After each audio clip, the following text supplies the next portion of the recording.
Apesar de toda a maldade e problemas que enfrentamos neste mundo, a cada episódio que passa, a compreensão de uma verdade bíblica serve para lhe aproximar mais de Deus e a compreensão de um plano maior de Deus para as nossas vidas.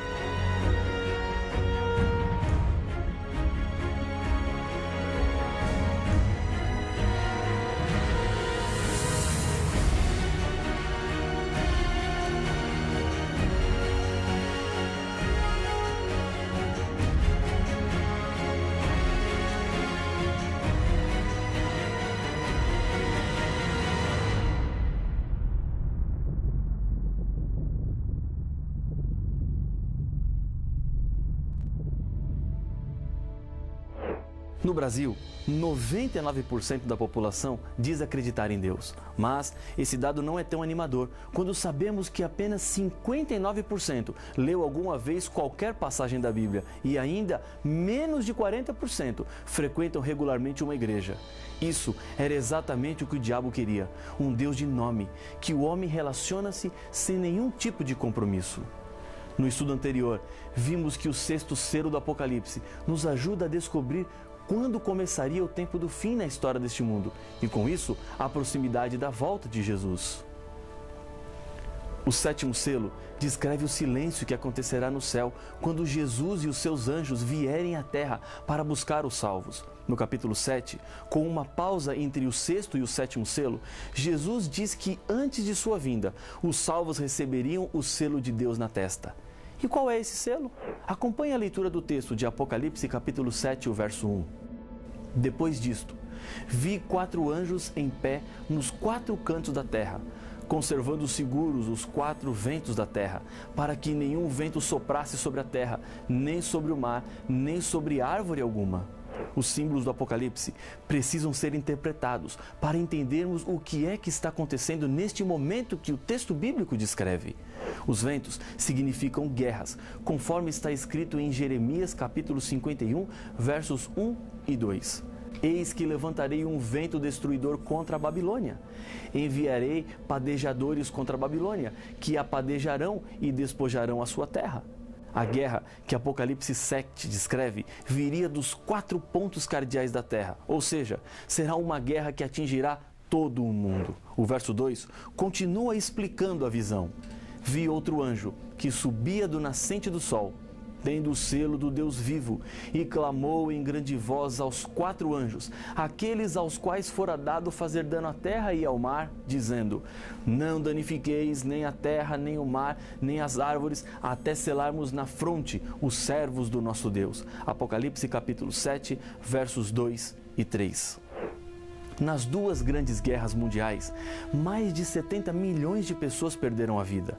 Embora fossem guerras grandes e sangrentas, a terra não foi danificada como um todo, nem a vida marítima, nem o reino vegetal. Os anjos estão segurando ventos que farão com que a terra fique completamente envolvida pela maldade humana, que se manifestará de diversas maneiras. E esses ventos estão seguros até o momento em que todos os fiéis receberem de Deus um selo.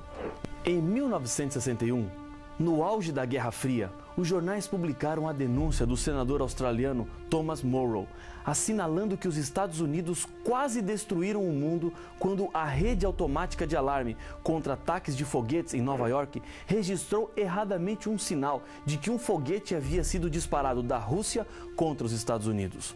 Morrow disse que, felizmente, um canadense que estava nos controles neste momento não apertou o botão para enviar um foguete contra a Rússia.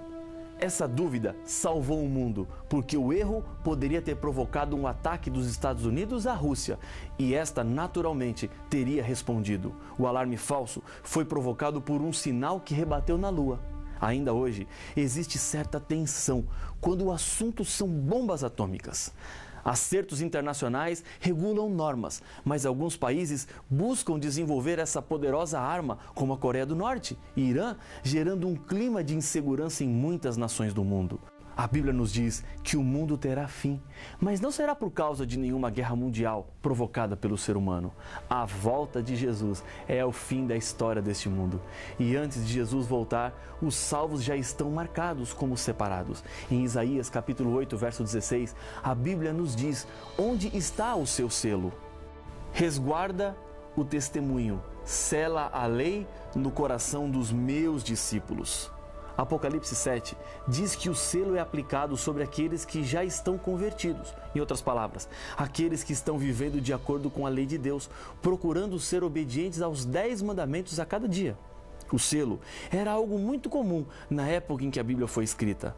Ele dava autenticidade e importância onde era colocado. Um selo deveria conter 3 elementos básicos: nome do governador, cargo que ocupa, território do seu domínio. No 4º mandamento da lei de Deus, os 3 elementos são encontrados juntos.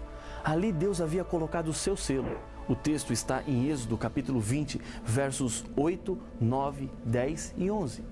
Lembra-te do dia de sábado para o santificar. 6 dias trabalharás e farás toda a tua obra, mas o 7º dia é o sábado do Senhor teu Deus. Não farás nenhum trabalho, nem tu, nem o teu filho, nem a tua filha, nem o teu servo, nem a tua serva, nem o teu animal, nem o forasteiro das tuas portas para dentro. Porque em 6 dias fez o Senhor os céus e a terra, o mar e tudo o que neles há. E ao 7º dia descansou. Por isso, o Senhor abençoou o dia de sábado e o santificou. O selo de Deus. Nome: Senhor, o teu Deus. Cargo: Criador de todas as coisas. Território: Universo. Ezequiel capítulo 20, verso 12, confirma o texto dizendo: também lhes dei os meus sábados, para servirem de sinal entre mim e eles, para que soubessem que eu sou o Senhor que os santifica. O ato de o selo ser colocado na testa dos salvos representa, na verdade, a mente que está por trás, ou seja, serão selados aqueles que aceitarem de verdade a vontade de Deus para a sua vida.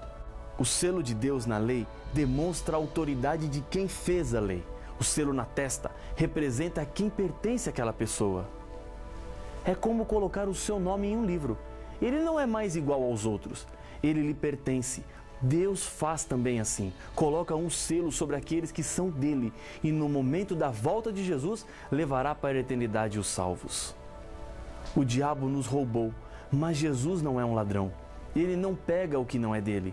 Para poder transformar a sua vida, Jesus nos comprou com o seu sangue. O diabo quer nos matar, porque o salário do pecado é a morte. Mas não precisa ser a sua morte, porque Jesus já morreu no seu lugar. Você pode rejeitar o selo de Deus. E se você fizer essa loucura, Jesus não terá direito de propriedade sobre você e sua vida. Em Isaías 56, uma profecia demonstra que os que não eram judeus seriam conhecidos ao se unirem ao povo de Deus pela obediência. Acompanhe a leitura dos 7 primeiros versos. Assim diz o Senhor: mantende o juízo e fazei justiça, porque a minha salvação está prestes a vir e a minha justiça prestes a manifestar-se. Bem-aventurado o homem que faz isso, e o filho do homem que nisto se firma, que se guarda de profanar o sábado e guarda a sua mão de cometer algum mal. Não fale o estrangeiro que se houver chegado ao Senhor, dizendo: o Senhor, com efeito, me separará do seu povo. Nem tampouco diga o eunuco: eis que eu sou uma árvore seca, porque assim diz o Senhor aos eunucos que guardam os meus sábados e escolhem aquilo que me agrada e abraçam a minha aliança. Darei na minha casa e dentro dos meus muros um memorial e um nome melhor do que filhos e filhas. Um nome eterno darei a cada um deles, que nunca se apagará.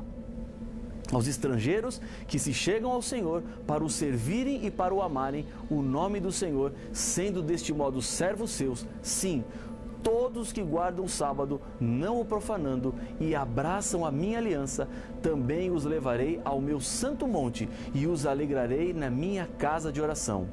Os seus holocaustos e os seus sacrifícios serão aceitos no meu altar, porque a minha casa será chamada casa de oração para todos os povos. Isaías 56, versos de 1 a 7. Isaías deixa evidente que o sinal é para todas as pessoas, independente de sexo, nacionalidade, raça ou qualquer diferença humana. Jesus usou o contexto de Isaías 61, quando purificou o templo, expulsando aqueles que estavam comprando e vendendo, fazendo da casa de oração uma casa de comércio. Isso demonstra que os propósitos e princípios de Deus não mudam. Sábado para todos os povos e casa de oração para todos os povos representam verdades de Deus para todos os tempos. Quando Jesus esteve aqui na terra como um ser humano, a Bíblia diz que ele tinha um hábito. Veja o que está escrito no Evangelho de Lucas, no capítulo 4, verso 16. Indo para Nazaré, onde fora criado, entrou num sábado na sinagoga, segundo o seu costume, e levantou-se para ler. A cada semana, todos os sábados, Jesus estava na sinagoga. Ele estava dando um exemplo e muitas coisas que nós aprendemos foi feito pelo exemplo de outras pessoas. Ensinamos os nossos filhos através do exemplo. Essa era uma das estratégias de Jesus. O sábado é um dia reservado por Deus para ter um encontro com você. Deus está lhe convidando para ir à igreja no sábado e passar momentos agradáveis e felizes com o Criador da sua vida. Um argumento usado para dizer às pessoas que hoje não precisamos mais obedecer ao quarto mandamento é dizer que Jesus ressuscitou no domingo. Então, agora, esse passou a ser o dia do Senhor. Está certo? Não. Estaria certo se a Bíblia dissesse isso, mas como não diz, isso não é a verdade. A Bíblia diz até mais. Depois que Jesus já estava morto, veja o que aconteceu entre os seus seguidores, incluindo a sua mãe. Então, retiraram-se para preparar aromas e bálsamos, e no sábado descansaram segundo o mandamento. Lucas capítulo 23 e o verso 56. Os fiéis seguidores de Jesus não ungiram o corpo de Jesus, mas descansaram no sábado. Se Jesus tivesse abolido a guarda do sábado, como alguns argumentam, os discípulos e nem a própria mãe de Jesus sabiam. Lembre-se de uma coisa: ser cristão é imitar Jesus, ser semelhante a Ele e viver a vida que Ele viveu. Um exemplo disso é não odiar ninguém. Jesus, quando estava morrendo na cruz, pediu para que Deus perdoasse aquelas pessoas, pois elas não sabiam o que estavam fazendo. E todo esse engano que tomou conta do mundo religioso, fazendo com que as pessoas fiquem perdidas nesse assunto, tem a sua origem revelada na Bíblia. Daniel, capítulo 7, verso 25, fala de um poder que se levantaria contra Deus. Se você tiver uma Bíblia, acompanhe comigo a leitura do texto. Isso é muito importante. Proferirá palavras contra o Altíssimo, magoará os santos do Altíssimo e cuidará em mudar os tempos e a lei. Jesus, no começo do Sermão do Monte, esclarece no verso 17 do capítulo 5 de Mateus que ele não tinha vindo à terra para mudar a lei, mas sim para cumprir. A mudança da lei não vem de Deus, mas de um poder que quer destruir os filhos sinceros de Deus. Deus não fez a mudança da lei e nem autorizou ninguém a fazer. E Jesus enfatiza que a lei deveria permanecer a mesma até que o céu e a terra passem. E até onde sabemos, nem o céu nem a terra passaram. Então, nenhuma letra da lei pode ser tirada ou mudada. É por esse motivo que a obediência ao mandamento do sábado é o sinal que representa lealdade, obediência e reverência a Deus. No livro do Apocalipse, João vê 3 anjos voando pelo meio do céu. Esses 3 anjos falam aos habitantes do planeta Terra e trazem advertências. O primeiro anjo traz a seguinte mensagem: temei a Deus e dai-lhe glória, pois é chegada a hora do seu juízo. E adorai aquele que fez o céu e a terra e o mar e as fontes das águas. Apocalipse capítulo 14, verso 12. Nós já ouvimos uma afirmação semelhante nesse estudo, e ela vem do 4º mandamento, o que fala sobre o sábado. Para recapitular, veja mais uma vez Êxodo capítulo 20 e o verso 11. Porque em 6 dias fez o Senhor os céus e a terra e o mar e tudo o que neles há, e ao 7º dia descansou. Por isso, o Senhor abençoou o dia de sábado e o santificou. O anjo está chamando a atenção dos seres humanos para o mandamento do sábado. E qual é o motivo de termos que guardar o sábado? A resposta está no contexto do verso. Porque Deus é o Criador. Foi Ele quem fez. E como Criador, Ele pode exigir. Essa questão do sábado nunca foi tão importante para os cristãos como é em nossos dias, no século XXI. A ideia de que o mundo veio do nada e somos resultados da evolução está espalhada por aí. Há milhões e milhões de anos atrás houve uma grande explosão e dela uma parte que se espalhou no universo virou o planeta Terra. Nessa teoria não há espaço para o que a Bíblia apresenta como sendo a criação do mundo. Nada de acaso, mas sim fruto de um planejamento de Deus em compartilhar a vida com seus seres criados e fazer deles felizes. Ser fiel ao sábado é anunciar ao mundo que você acredita na Bíblia e que Deus é o Criador de tudo. Infelizmente, essa verdade tem sido negligenciada por muitos, inclusive estudiosos da Bíblia. A Bíblia e só a Bíblia é o que precisamos para andarmos em segurança neste mundo. Alguns anos atrás, estava dirigindo uma campanha de estudos da Bíblia em uma igreja no interior de São Paulo. Muitas pessoas estavam vindo a cada noite para aprenderem mais sobre Deus. Histórias lindas aconteceram naqueles dias de pessoas que tiveram as suas vidas transformadas. Numa dessas noites, o meu tema era sobre o sábado. Estava argumentando e mostrando textos bíblicos para comprovar que desde a criação do mundo até o paraíso restaurado, Deus escolheu o dia de sábado como o dia santo e especial, quando uma mão se levantou e pediu minha palavra. Naquele instante, fiquei preocupado com aquilo que aquela senhora iria falar, pois eu não a conhecia, mas ela insistia com a mão erguida e eu não tive como não lhe dar a oportunidade para falar. Disse-lhe, pois não? Ela ficou em pé e, olhando nos meus olhos, falou com firmeza: Pastor, não é muita pretensão apenas você falar do sábado nessa cidade, enquanto nenhum outro líder religioso fala? Respirei fundo para começar a resposta, quando outra mão do outro lado do auditório se levantou. Tive que dar a palavra também. Era outra senhora que ficou em pé e pediu permissão para vir à frente. Disse a ela que poderia vir.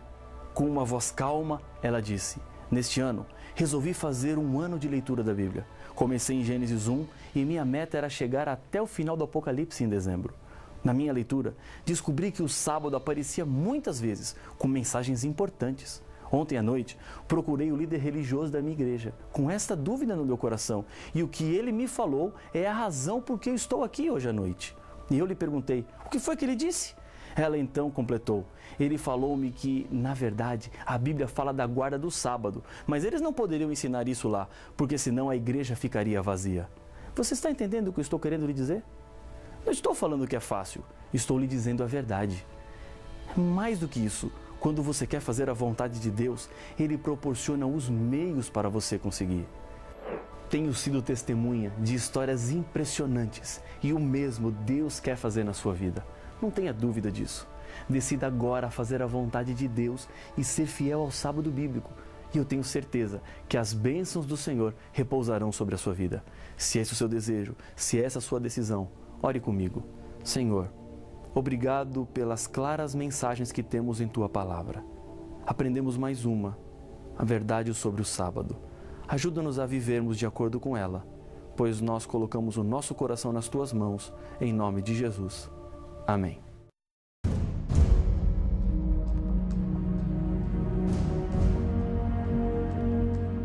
O que faz um dia santo é o fato de Deus santificá-lo. E a Bíblia nos revela que o único dia que Deus santificou foi o dia de sábado. Então, se o domingo não é um dia santificado, por que muitos o guardam? Onde temos provas que o domingo não é o dia de guarda? Para saber as respostas, não perca o próximo episódio de Apocalipse, o fim revelado.